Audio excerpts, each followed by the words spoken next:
Алматы облысының орталығын су басты. Толассыз жауған қар аралас жауын салдарынан Қонаев қаласының көшелері мен тұрғын үй аулалары шалшық суға толды. Жаяу адам түгілі көліктердің өзі кей жерлерден әрең өтіп жатыр. Тілшіміз Алмат Хамит толықтырсын.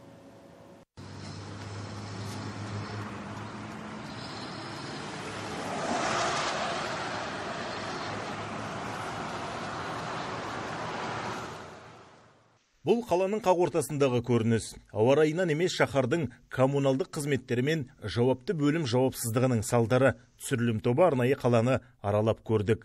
Барлық шағын аудандағы көрініс бірдей. Толарсақтан су кешкен тұрғындардың мұндай жағдайдан мезі шығыпты. Осы үйдің тұрғынымын, осы аудан. Су бәрі. Бұрында осында су болған, бәрі подвалға кетіп жатыр. Иіс, бәрі жүре алмаймыз. Аяғымыз су, балалар да жүре алмайды мектепке. Таңертең барғанда немен салафан кигіземіз аяғына. Мына қысы жазы осындай жер су болып жатады, жүре алмаймыз. Үйіліп қалған жаңбырлы сулардан өте алмай тұрамыз, магазиндерге кіре алмай тұрамыз. Юбилейныйға келгенде медет магазиніне жанынан өте алмаймыз, через магазин ішінен өтеміз. О жерде магазиннің ішіндегілер де ұрсады, былай өтпеңдер деп. Сонда қай жерден өтеміз?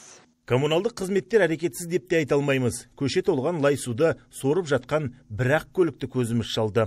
Маңайындағы жұмысшылармен тілдесіп те көрдік. Таңнан түске дейін 8 рет су сорып төгіп келіпті. Сөзінше тегіс қала бойынша мұндай жалғыз ғана көлік іспетті. Өзім ғана жүрмін, өзгесін көрмедім деп қысқа қайырды. Сұхбат беруден бас тартты.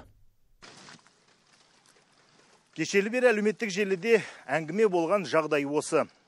Тұрғындардың жан айқайын туғызған бұл мәселеге қатысты қалалық тұрғын үй коммуналдық шаруашылық бөліміне хабарластық.